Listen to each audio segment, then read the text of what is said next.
Hey folks, welcome to another Passion for Sound audio review. Today is another review made possible by one of the patrons of the channel, and this time it's Richard. So Richard, thank you so much for lending me the Schiit Jotunheim for today's review. It really helps me continue to bring out the content when people are willing to give up their personal equipment for me to have for a couple of weeks into the reviews. Now sometimes I can't accept the loans because I've got too much else on my plate at the time, but I really appreciate the offers, and I've had multiple offers from a number of people. So thank you so much to all of you, and thank you Richard for making this review possible. Now when Richard offered me this, I was in two minds about whether to say yes, because the Schiit Jotunheim is not exactly a new product. It's been around now for quite some time, and it's no longer a flavor of the month type product, but it is a current product on Schiit's website, and it's got a few interesting features that I think are worth talking about, namely the fact that it's got a modular element to it that can be swapped out for things like DACs and phono stages.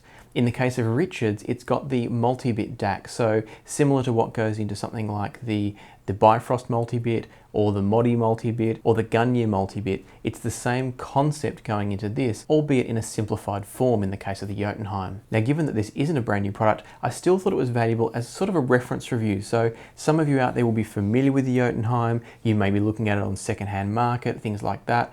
It's a good chance for you to get more of a sense of my tastes in sound and how something like this stacks up against other gear that you might be thinking about, either as an upgrade from a Jotunheim if you have one, or if you're looking at maybe upgrading some of your gear to a second-hand Jotunheim, as I mentioned before. Of course, it's also still a new product, so you might be thinking about buying it brand new, and this will hopefully help you make an informed decision on that. Before I get into the review though, I just want to remind you that the Moondrop SSR IEM giveaway is still going.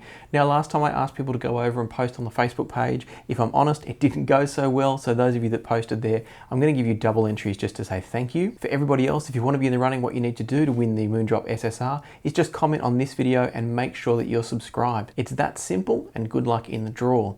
I'll draw it probably after the next video comes out, and I've got some other giveaways in the pipeline. So it kind of depends on when those giveaways are going to be ready to go. But in the meantime, just make sure you comment and subscribe here to get yourself in the draw. For now though, let's get into the review of the Jotunheim.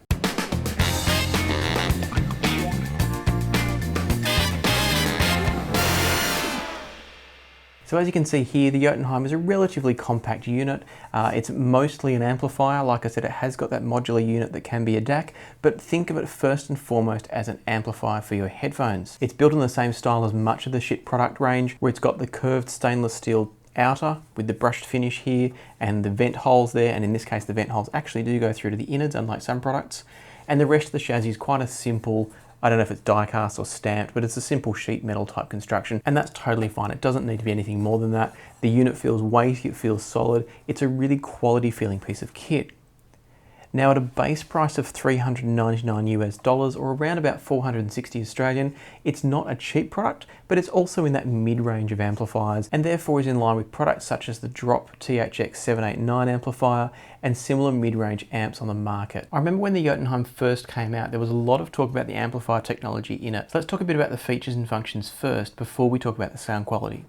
Now, despite its small size, this amplifier can put 7.5 watts into a balanced load at 16 ohms. Now at 16 ohms, you probably aren't going to have too many headphones that need that sort of power. So let's look at something more like a 32 ohm load. At that impedance level, you're still getting 5 watts of power. So there's plenty of power coming out of this little unit here, and it's going to drive almost any headphone you can throw at it. All the way up to 600 ohms, you've still got 500 milliwatts worth of power, which is plenty for most headphones. But as always, power is not everything. The quality of the sound is not just about power, it's about the signal coming through, the way that signal is maintained, any coloration or distortion of that signal. There's so much that goes into the sound quality that power numbers alone aren't enough to tell you if an amplifier is good. So before we talk about whether it sounds good, let's just have a quick look at the features on the front. We've got a 4-pin XLR balanced output, we've got a 6.3mm standard headphone jack output, the volume control, of course, which has a really nice smooth turn on it. It really feels like a quality piece of equipment when you're using that volume control. And next to that, there's two switches. The first one is the gain control, so you've got high and low gain. And the second switch is for the input.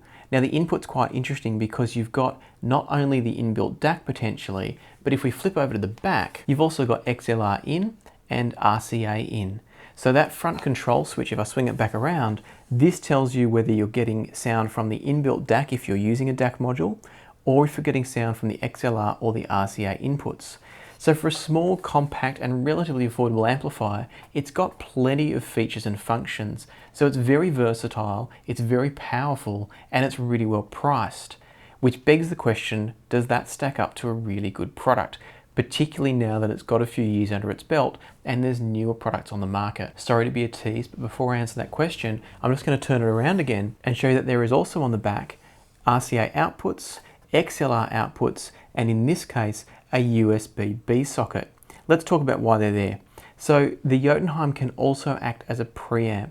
Each of these outputs is a variable line out, so the volume control on the front here does control the output level of those outputs. Now for me that's a little bit of a shame in some ways, but it makes sense for the original purpose of this amplifier. If you don't have a DAC built in, then you probably want the variable output because you're going to use it as a preamp.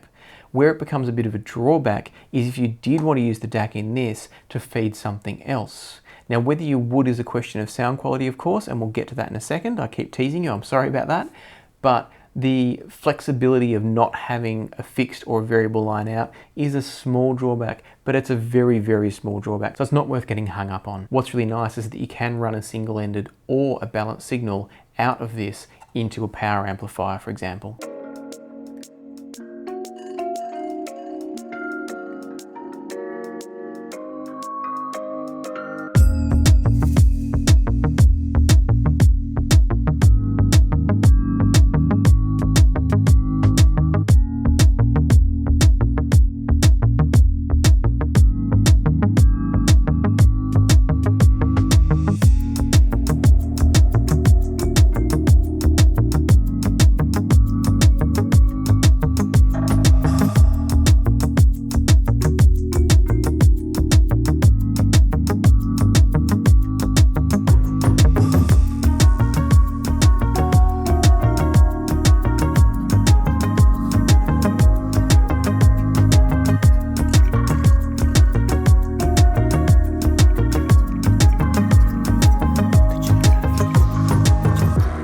Jotunheim first came out, there was a lot of talk about the technology in the amplification stage or the gain stage, and Schiit themselves talk about it being a unique, fully discrete gain stage.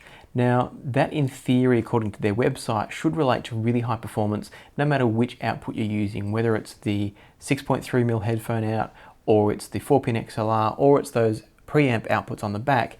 They say you should get really great performance, both in terms of measurements and therefore in terms of sound quality. I know there was lots of good talk on the forums when this came out, and it was very close to being in my collection at the time. I looked at a number of units, both brand new and second hand, and really thought hard about pulling the trigger on one of these, but never got around to it. Hearing the amplifier now, I have to say, I'm kind of not disappointed that I never pulled the trigger on it. It's a good amplifier, but as the years have gone by, I really think it's been overshadowed by other technology.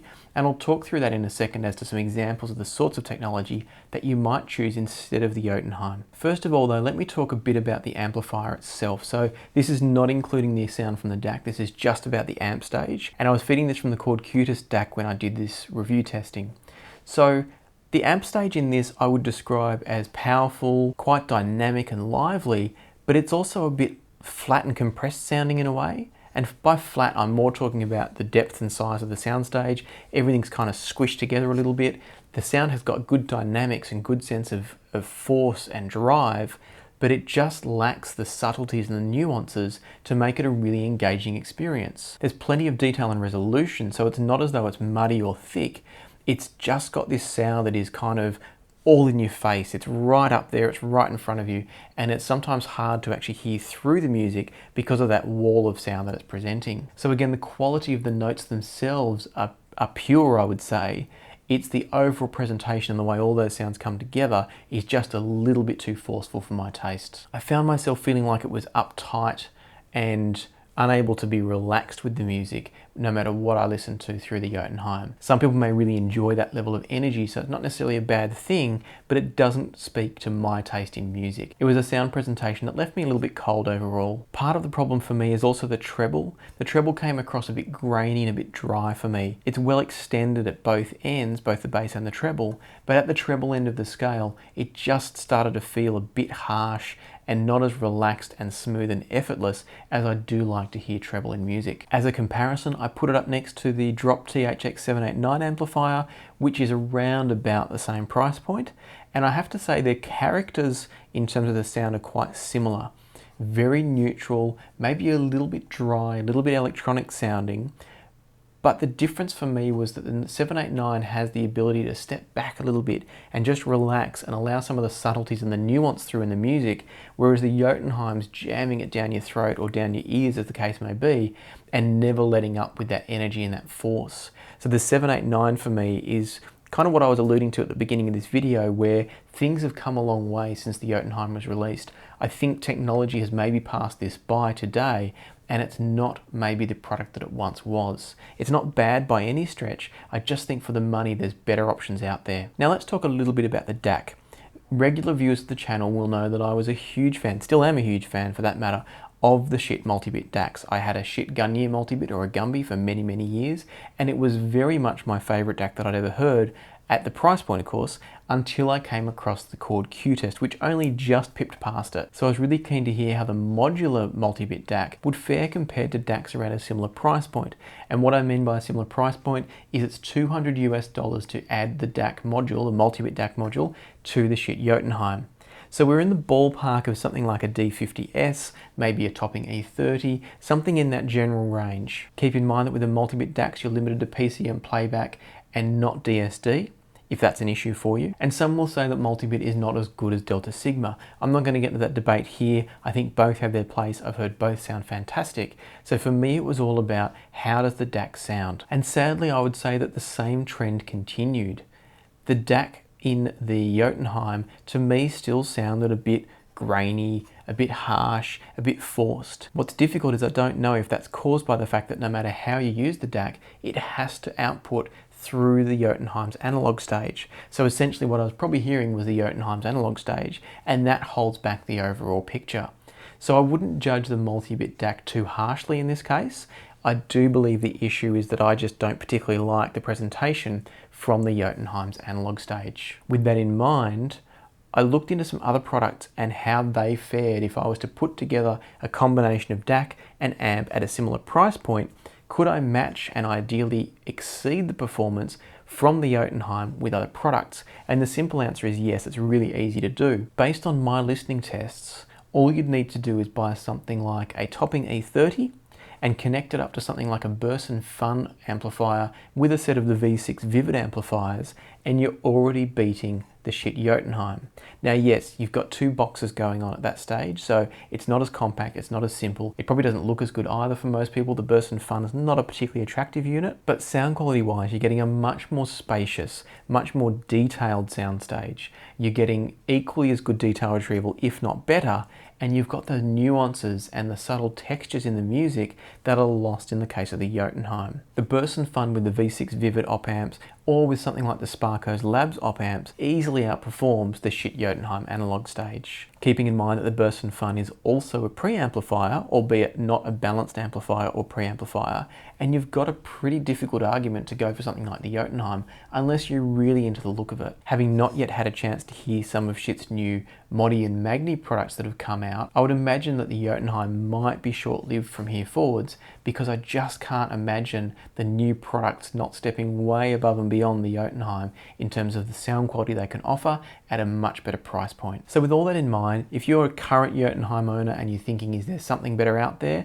The answer is probably yes. For about the same as you spent on the Jotunheim, you can probably get a much better sound. It might take two boxes to do it though. At the same time, if you're someone that's maybe looking at buying a Jotunheim on the second-hand market, know that it's a really versatile product.